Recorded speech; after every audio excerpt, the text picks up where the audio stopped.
You're listening to World of Empowerment Radio, your station for practical spirituality in a changing world. And here are your hosts, Gail Rose and Ahonu. No matter what social media channel you tune into these days, you're going to get the negativity and the deceit and the lies and the terror and the horrible things that are going on in this world. But equally, you're going to get the good things if you look closely enough. And what we're finding is that the people who are experiencing good things in this day and age on social media and around the world in person, through meetings and personal encounters, are finding an awakening. Now, this has been going on for a long time, but it's very interesting to see an acceleration. And what we're finding is that it's people who you would not expect it to be happening to. And we find that rather fascinating. So what's happening now is Gail Rose and I find ourselves in discussions, and we've been doing this, of course, for 15, 17 years since we first met. And we didn't always record these conversations. So what you're going to witness now is an intimate conversation between myself and Gail Rose, where we are discussing things that are of critical importance to ourselves in terms of what's happening in the world, but also reflecting a kind of an awareness that we weren't quite sure of before, but are now growing more and more certain about what's happening to ourselves and to countless people all over the world. We find it very encouraging, we find it very exciting, but also daunting in lots of ways. But let's not, how am I trying to say here? Let's not be worried, because in fact, the good things that are happening far outweigh the bad. We just need to have that courage, we need to have that resilience, and we need to have that determination, and we need to know that we are connected to divine light, God source, in everything that we do. And therefore, the only thing of any importance is love.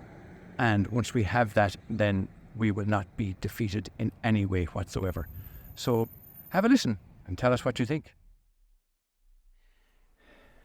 Maharishi used to say that the purpose of meditation is to transcend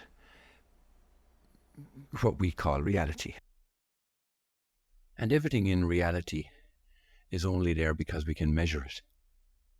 So anything you can measure is a lie. Anything you can measure is a lie. And the reason for that is because science and humanity tries to measure everything, including the speed of light and the speed of sound. And so they're able to measure that the speed of light is so-and-so and the speed of sound is so-and-so, and 1 inch volume is container containing this much air or mass or whatever it is, and an inch or a mile is this many units. And if it can be measured, it's false. It's a lie. It's a reality construct in this measurable universe. Because if you think about it for a second, and if you think about unconditional love, think about love. Can you measure love?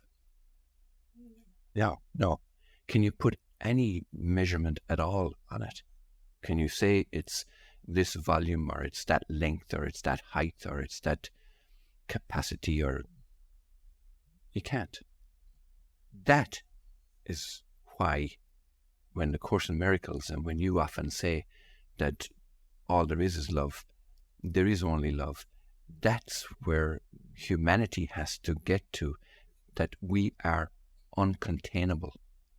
We're immeasurable, because anything less than that is not love, and anything that's not love is measurable, and therefore it's a reality construct and it's a lie. And that's why the likes of David Icke is touching on something that's hugely important for us, for everybody, for humanity to understand, is because even in our videos where we ask the question, is the tunnel of light a trick? And indeed, any of those layers and levels of awareness after death, they're all tricks and lies because they can all be measured. And if it's measured, then it's not true love. It's not pure. It's not perfection. Yeah, but a lot of those near-death experiences, they say it's a feeling of expansion. Like they do describe that they feel one with everything. Yeah. But so, then the question is very valid, is well, why do you come back? Why would anybody come back? That's what I thought when I saw Jay in Tenerife, Jay up high up on the mountain. Yeah. I thought, What are you doing? he'd become so big and expansive that, because prior to that, I was kind of wishing he'd come back, as a walk and be a normal person. Yeah. But after I saw that, I thought, how could I ever want him to downstep himself Right. back here? Yes, So, exactly. it ended all that for me. Yeah. Which is also leads me to other thoughts about the likes of saints and sages and gurus and all that. And even when you think of Jesus or Babaji or any of them, to put themselves into a false construct for any reason. Supposedly it's to wake up people, because with Babaji, it's like he comes and goes, but his whole point is to wake people up. Basically, they're waking Well, no, people up. hang on. Let me backtrack on that because I'm just getting another insight on that now, and that is that they would be doing that out of love, but they would have to come in with the knowing. Yes. And that's probably why the likes of Babaji and that would disappear or come in and out or be in two places at this one time and all that kind of phenomena, we might call them miracles, is because they have the knowing that this is a false matrix and that where they're not bound by it. They're not bound by the measurement of height and weight and size and volume and capacity and all those things. So it reminds me also of the book that we were reading about the moon, an artificial satellite. And if it's measurable, yes, it is. And the same way with our sun, it has to be an artificial construct. Now, that's not to say that humans made it or aliens made it or whatever, but if it's measurable, it has to be less than infinity. And when You're basically saying that any form at all is an illusion. is an illusion. Any form. So that's what Source does say anyway. Yeah. Kind of hard to wrap your head around. It is very hard to wrap When you around. hear it, like I feel like when I'm listening to that, I felt like I was in the Matrix movie, where you just and the end to the, how Penny says she's in a dream, in a dream, in a dream. Yes.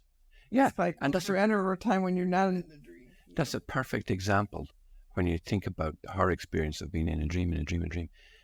I don't know how many levels there are, but if it's a level at all, it's a fabrication. Yeah.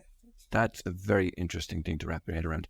And I also had been thinking about childbirth because, Ryan when he was born and all that. And then when he died, my question was, why did he die? That's why I wrote that book, Why Did He Die? And any birth also has to be a fabrication too, when you think about it. Well, they want you to keep reproducing. Yeah. Because this astral level of demons want to keep feeding off the human race. Yes. Yeah. It's food, it's fodder, it's materialism. It's nothing to do with the infinity of love. Nothing at all to do with it. Now, we think it is because we love our children, and we love each other and we think, oh, love is wonderful.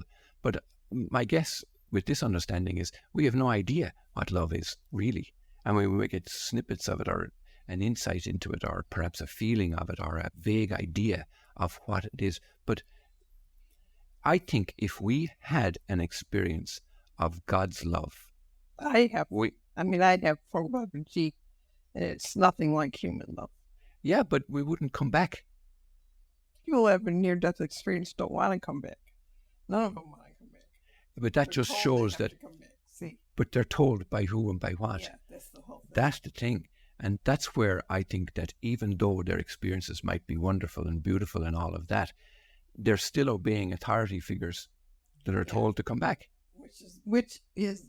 That is the illusion that you have to obey an authority figure. Yeah. Yeah, there's no sovereignty. And I believe that there is sovereignty in real love. It has to be. They're one and both the same thing, and it's infinite.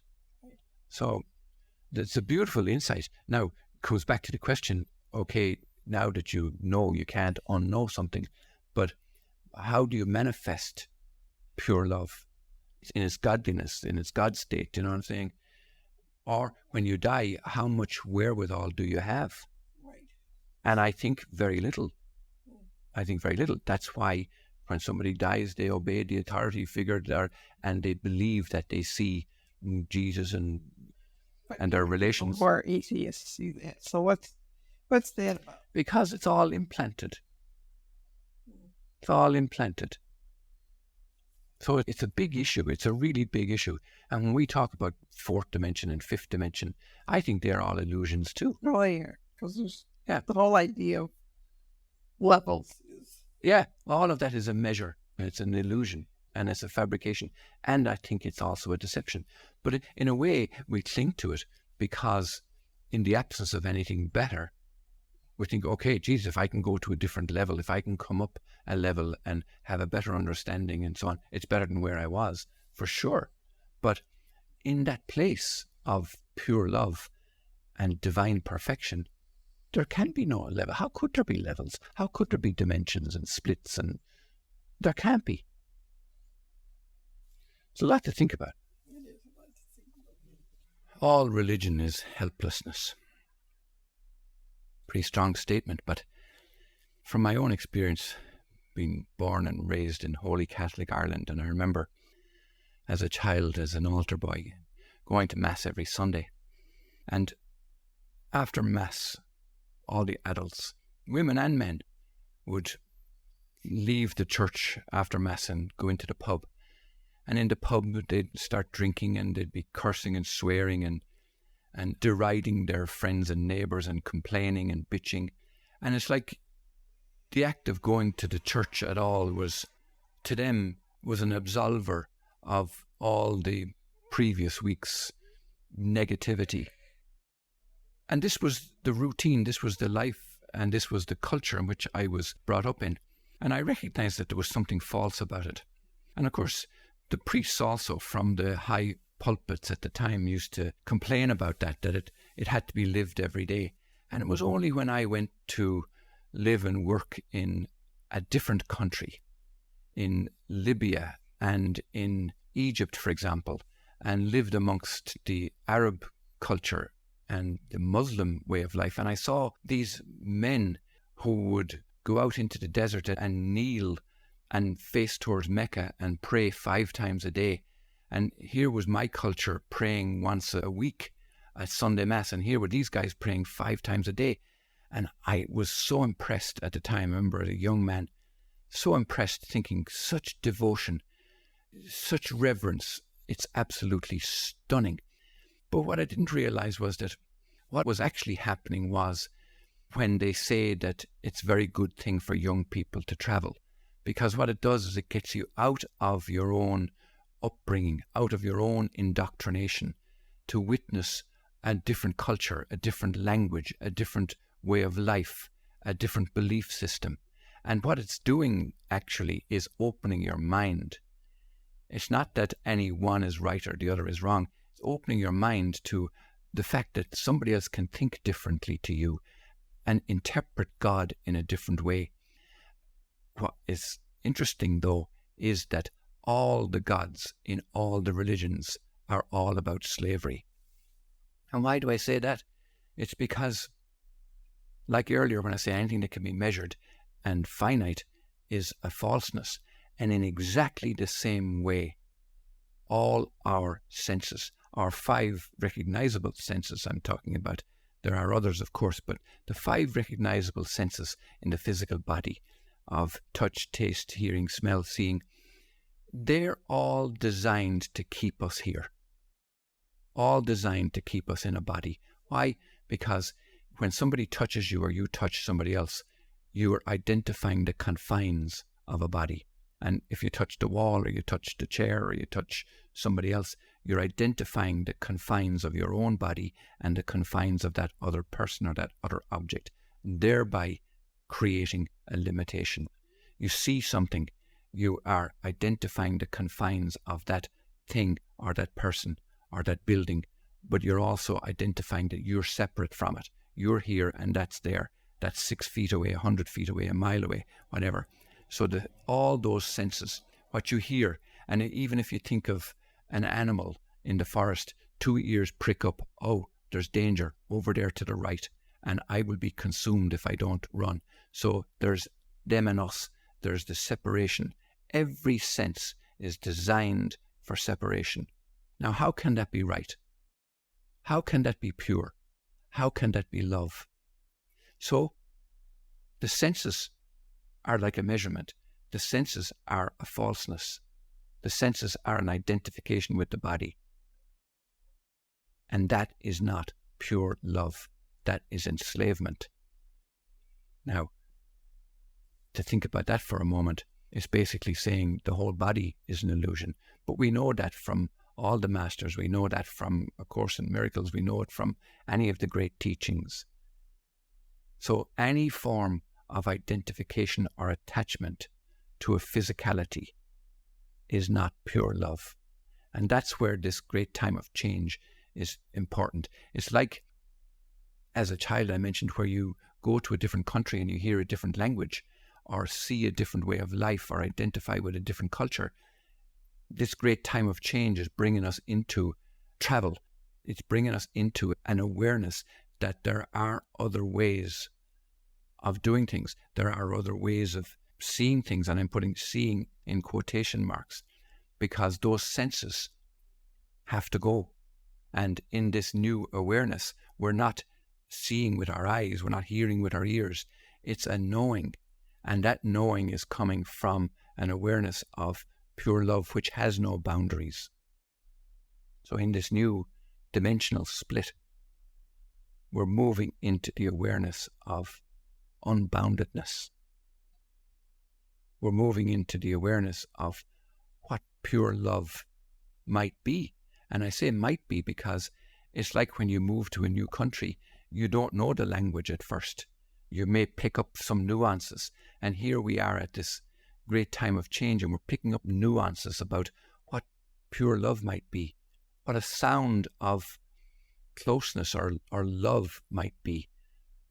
Even if feelings exist in that place, we don't know, but a sort of growth of awareness that might say, this is far more than what I have known in my home country or in my upbringing as a human on earth. So it's absolutely wonderful. It's exciting. It's amazing. It's mind-blowing in the most beautiful sense, because clearly our minds are finite right now in this 3D reality. They must be, because we don't really know what love is at all. We think we know. We have sensations of love, and they're all to do with feeling in a physical body, which is finite, which is an attachment. So it's exciting times. It's absolutely beautiful in that we're on the threshold of something magnificent, and we're desperately trying to learn the language or understand the new culture of where we're entering into. But the key to this is not to be confined by any identification with it or an attachment to where we're coming from. Because not only are the five senses designed to contain us, time is designed to contain us. I mean, we rise at 6 or 7 or 8 o'clock in the morning or whatever time, and the sun rises, and this clearly delineates something that has now gone past. And we work during the times of light, and then it gets dark, and this delineates time has passed by, and we get tired and it's time to sleep. All designed to keep us confined in a physical body that needs rest. And immediately what that says is that has to be falseness, because pure love must not know tiredness. How can it? Pure love must not know time. How can it? And why should it? Pure love must know no boundaries at all of any kind, and no attachment to anything. How could it?